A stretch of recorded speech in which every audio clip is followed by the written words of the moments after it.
Am I the a-hole for telling my best friend I understood why his fiancé is so disappointed that he proposed to her at the gym? I 27F was excited when my best friend 27M told me he had proposed to his girlfriend 29F. He said he had the proposal on video. I was so confused when the video started out in woman's gym. When I saw his girlfriend on an exercise machine in the video, I had a bad feeling. She looked so shocked and she said yes. She only looked happy for 2 minutes and the rest of the time she gave an insincere smile. My best friend expressed frustration that his fiancée had confessed she wasn't happy with the proposal after he asked her why she looked so sad. He was venting to me and asked me how I feel if a guy proposed to me while I was at the gym. I guess he really expected me to agree with him, but I said I would hate it. I said I don't want to be proposed to when I'm sweaty and stinky at the gym. I basically explained to him that I understood why she was disappointed. My best friend called me shallow and a bad friend.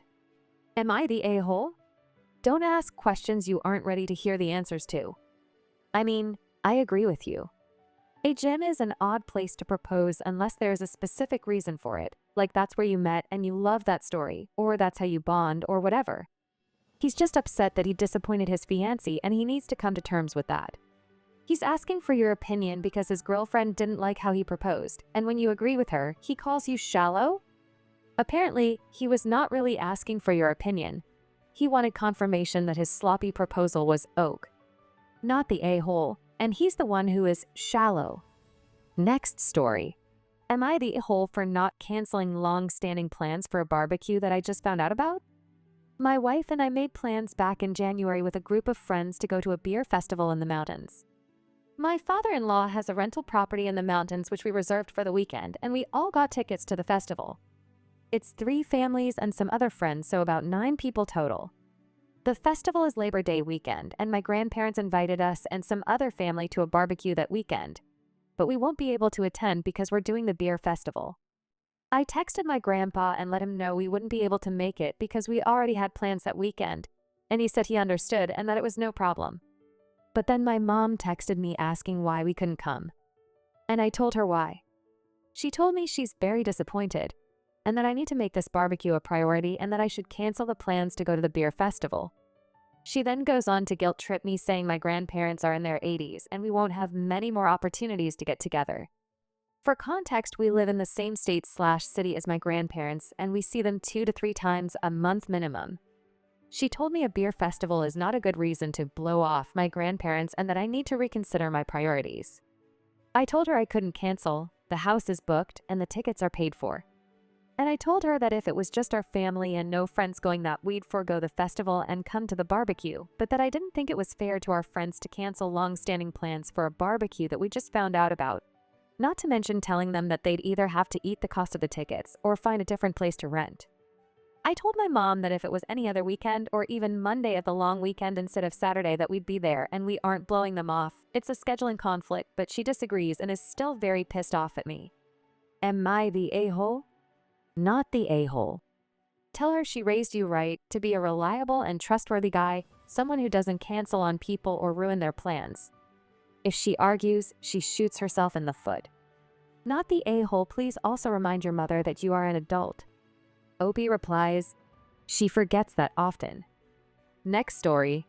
Am I the a-hole for not changing my daughter's wedding venue even though my sister's husband proposed to his 22-year-old mistress there last month? I 51F put down a $20,000 non-refundable deposit on this gorgeous beachfront estate for my daughter. Let's call her Amy's 26F, wedding next September. We booked it 18 months out. For context, and without revealing too much, it's the venue in our area, and it has been Amy's dream wedding spot in all of her Pinterest boards. Last month, my sister, let's call her Carol 53F, found out her cheating ex-husband, let's call him Mark 55M, proposed to his coworker 28F, she was 22, when they started having an affair, who he had been having an affair with. The woman posted engagement photos from the same venue, specifically the beautiful beach area where Amy plans to have her ceremony. Carol is obviously destroyed. She called me sobbing, begging me to change venues. Says she can't watch Amy get married where Mark proposed to a girl younger than his own daughter. Can't smile for photos on that beach. I feel sick for her. I do. But $20,000 non-refundable deposit. Save the dates already sent. Amy's dreamed of this venue since high school. Everything else is booked or 3x the price. I told Carol I can't lose $20,000 and crush Amy's dreams because Mark is trash. Carol says I'm choosing money over her mental health, that I'm forcing her to relive the worst betrayal of her life for pretty pictures. I also talked to Amy about it, and she does not want a venue change. That it's not her fault Mark, who has been out of all-out lives for the last 5 years, ruined that place for Carol. Carol called Amy a spoiled brat who wouldn't understand real pain. Now Carol's skipping Thanksgiving. My and Carol's side of the family, her daughters, and to some extent, my parents says I'm heartless.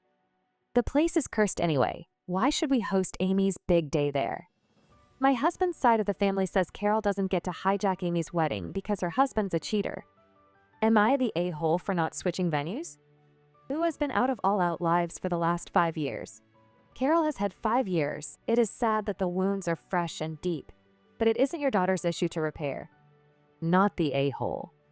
Not the a-hole. If Carol can't bring herself to go to that spot, that's sad. But that's all it is. There's no need for you to lose your money or for your daughter to lose the venue she wants. Opie replies, "Thank you for the thought. I really feel for Carol. I really do. And it's so hard to not have my sister support her niece's best day." Next story. Am I the a-hole for not removing multiple scary posters from my room that my nephew is sleeping in? Okay, so I am 16, got told today that my brother M29 would be staying in my room overnight tomorrow with my nephew M6. I'm already pissed at this because, well, it's my room. My mom is part of the older generation, so according to her, it's perfectly normal to give up your bed for a guest. One thing about my room is that the walls are smothered in posters, like no gaps between Jenga of different posters, banners, and postcards.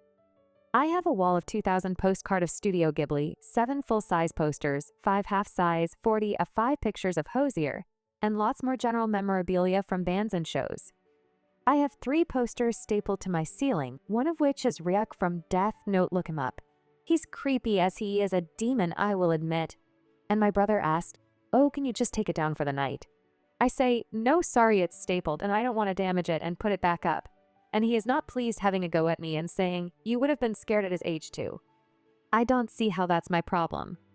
I don't want them in my room at all. I'm not ripping down a permanent poster for people I don't want in my room. But IT gets worse. I mentioned the 40 of 5 pictures of Hosier before. He wanted me to take them down. He said, "It looks like a shrine. Cult-like. It's gonna scare him, take it down." Addie B am not listening to a word he says. But like, am I in the wrong for this? I don't feel like I am, but my mom is calling me unreasonable. Update. My nephew saw the poster and didn't give a F. We picked him and my brother up. Came back to my house. Well, my mom's house, as many of you seem to care so much about property ownership. And I was given the job of babysitting/entertaining him for the rest of the day. Eventually the park gets boring, toys get boring, games get boring, so he asks to watch YouTube in my room. My brother instantly goes, "No, there are scary pictures you won't like." This immediately piqued his interest and went straight to my room, staring straight at the ceiling. He's just like, "Oh, that's cool." Turns out he literally plays COD Zombies all day and has unlimited internet access at 6. My brother was literally just trying to get under my skin and irritate me. Thanks to everyone for all the advice though. But I do think some people either disregarded or just didn't care that the poster is on my ceiling, M5 too, so it took me an hour, a pile of cushions, and a lot of rage quitting to put them up in the first place. But none of that matters anymore. Not the a-hole. But maybe a simple roll of brown package paper pinned over them would ensure he doesn't damage them and that they don't get taken down.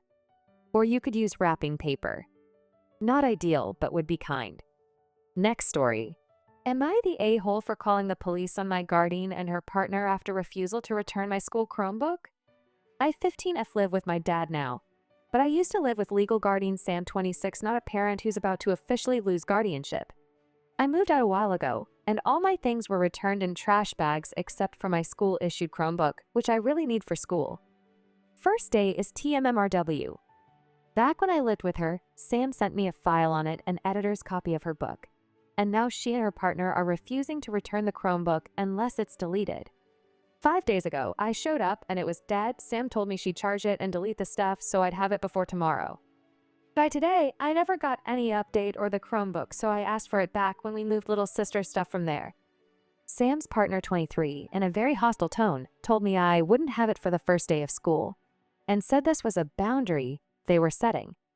I didn't feel comfortable or safe and didn't want to argue, so I called the non-emergency police line to help resolve it calmly and legally after another warning that I needed it by tomorrow that was ignored. Keep in mind, Sam wasn't there for whatever reason. After I'd called the police, she tried to call me and pressure me into giving her partner the password and ID. I said I'd delete in front of them, wait for the police, or for her to get home, but that partner couldn't have unprecedented control over my Chromebook. The officer was calm and kind, and I left with the Chromebook without issue after Sam deleted the document in front of me and the officer. I didn't even care about the book or give them any reason to think I did. During the ordeal, they tried saying I was wrong for not calling Sam directly. She later claimed she was in the middle of a surgery when it happened that I forced her out of, so I'm not sure what good calling her would have done anyway. Now they're making vague posts online about karma and consequences, trying to make me look like the bad guy for handling it the way I did. I just didn't want her hostile partner to have control over a device that isn't theirs. So, am I the a-hole for getting the police involved to make sure I got my school Chromebook back? Not the a-hole, it's school property. You need it for school. They had zero right to hold it hostage over some doc. You handled it maturely, more than they did. It's not even yours, it belongs to the school district, and you're just using it. Not the a-hole. Next story. Am I the a-hole for asking the trip organizer for a refund after she replaced me with someone else? I was supposed to go on a group trip with 8 people in July. The cost was split into 2 payments, one due in April and one in June. I sent the first payment of $700 in April. In May, 2 months before the trip, I had to back out for personal reasons. Another person also dropped out around the same time, also after paying the same first installment. This left the group with 6 people. I told the organizer right away and asked if I could get at least part of my payment refunded. She said no because the remaining group would have to split the cost of my second installment, and it wasn't her responsibility to find someone else to take my place. I accepted this, even though $700 is a lot of money to me. However, I just learned that she did end up finding 2 replacement people, so the group was back to 8. As I see it, that means either those new people went for cheaper because of my $700 or the organizer charged them the full amount and kept the difference. With this in mind, I feel like I should get at least some of my money back, since the extra cost the group had to cover because of me wasn't a problem in the end. Am I the a-hole for asking the organizer to return at least part of my $700? You're not the a-hole. There are alternative possibilities in which you might not be entitled to your money back. But given that the organizer clearly said no because the remaining group would have to split the cost of my second installment, then you clearly are. Her reason for not giving it back no longer applies, so she should give it back. Opie replies, "That's how I see it." But they don't see it the same way. She said we all made a commitment and agreed to cover the cost up front. Edit, this got way more replies than I ever thought. I've read a lot of viewpoints and I appreciate everyone helping me see this from different perspectives. Next story. Am I the a-hole for ignoring my friend's work messages while I'm on maternity leave? I'm currently on maternity leave from my job as a social media manager at a small startup. When I went on leave, my friend actually took over my position. She only joined the company because of me. Since then, she's been messaging me constantly. Every other day, it's either questions about work, venting about colleagues, or sending me the content she posts so I'll like or engage with it. She messages me through both the company account, which I've muted, and her personal one. On top of that, she often asks to come over and help. Cooking, cleaning, walking the dog, whatever I need. It's really generous of her, but the problem is that whenever she's over, the conversation turns into work. The last time she came, she stayed for 5 hours, and 80% of what we talked about was her job. I even ended up helping her do work because she was stressed, and she straight up asked me to join a meeting with her. I feel so stuck. I don't want to hurt our friendship, and I know she's just trying her best, but this is supposed to be my maternity leave. I've already had to tell other coworkers to respect my time, and she even backed me up on that. Yet she doesn't seem to realize she's doing the same thing. So lately, I've just been ignoring the work-related messages. She doesn't seem to get the message. I'll still reply if it's something personal, but if it's about work, I don't answer. Now, I'm worried I'm being rude or unsupportive, since she's obviously struggling and looking for reassurance. Am I the a-hole for ignoring her work messages while I'm on maternity leave? Not the a-hole, but why not just tell her you're on work leave and don't want to talk about work off work? Even she needs a break. She's letting work take over her personality. OP replies, I have told her inadvertently as well as upfront. Like when she asked me to join a meeting, I flat out refused. But she still continued on about work. I also feel really guilty because she is coming over to help me out, and I feel like I should return the favor. Next story. Am I the a-hole for asking my roommates to wait before they shower? I 21F moved away from my family 3 years ago to study, and since then I've been living in a flat that my parents own. The flat has 3 bedrooms, so I decided to get roommates so that it wasn't as expensive, and also to have some company, which I find better than living alone. I've had the same roommates for the past 3 years, and we very quickly became best friends, but they both left to go study abroad. I looked for new roommates and found these 2 girls that I'll call Mary and Haley. They both moved in about a month ago. We got to know each other and I became good friends with Haley, but not as much with Mary because she's more reserved, so she tends to stay in her room. I have 3 rules for the flat. No loud noises after 11 p.m. on weekdays because we all have school or work. If one of us is not sleeping at home, she tells the others so that we don't worry. And when someone is showering, you have to wait for the end of their shower before you can take one. That's because the plumbing in the flat is old and doesn't work super well, so when 2 people shower at the same time, the person that was showering first gets cold water. And then obviously, keep the place clean, but that doesn't really have to be said. I've had these rules with my previous roommates and everything went well. Mary doesn't really respect the shower rule. Normally, what we do is we scream shower before getting in, and then we scream over when we're done. But there were a few times when Mary went into the shower before the other person was done. I completely understand that she wasn't really used to the rule as much as I was, so it probably wasn't intentional. And it was really hot, so taking a cold shower wasn't a problem. So I just casually reminded her, but I didn't really say anything. Yesterday, I was coming home from work a bit late, and it was raining really hard, so when I got home, I went straight to the shower. I really wanted a nice hot shower because I was really cold and tired. But not even 2 minutes after I got in the shower, the water turned cold. I had shampoo in my hair, so it wasn't ideal. I got out to see why it was cold, and I heard another shower running. It was Mary. I had to wait until she was done to go back in the shower and finally have hot water. Today, I sort of confronted her about it and told her that it was kind of annoying and that it would really be better if she followed the rule. She told me that I was controlling and was trying to monitor when they showered and everything they did. I asked Haley if she felt the same way, and she said no. And I also don't feel like I try to control anything or like the rules that I have are unreasonable. Mary left right after the argument and hasn't been responding to our texts. I really want to fix it, but I'm also not sure if I'm in the wrong or not. Sorry if this is not clear. English isn't my first language and the characters are limited, so if you need clarification, I'll answer in the comments. Edit/update. Mary came home a while ago and we sat down to talk about the whole thing. She really apologized and listened, and it was honestly great. She told me many things, the first one being that she was in a very bad mood yesterday and this morning for personal reasons, and she apologized for that. She said that she would try to really be a better roommate from now on. We also talked about the rules and what we thought was appropriate with Haley and now have a whole system. And lastly, she told me that she was feeling a bit excluded because Haley and I get along really well while she's less social and has been struggling a bit more. So we've really talked and tried to get to know each other. In other words, all's well that ends well, thankfully, and I think I might have even gotten a new friend because of this whole thing. I'd also like to thank everyone who was nice and gave constructive advice. Clearly the answer is to take a shower while she is already in there and let her figure it out why it's not a great idea, not the a-hole. Every time she is in the shower, turn on the other one so she gets cold water. Not the a-hole. I hope you guys liked this video. If you did, make sure like, comment, share, and subscribe the channel. Our posts.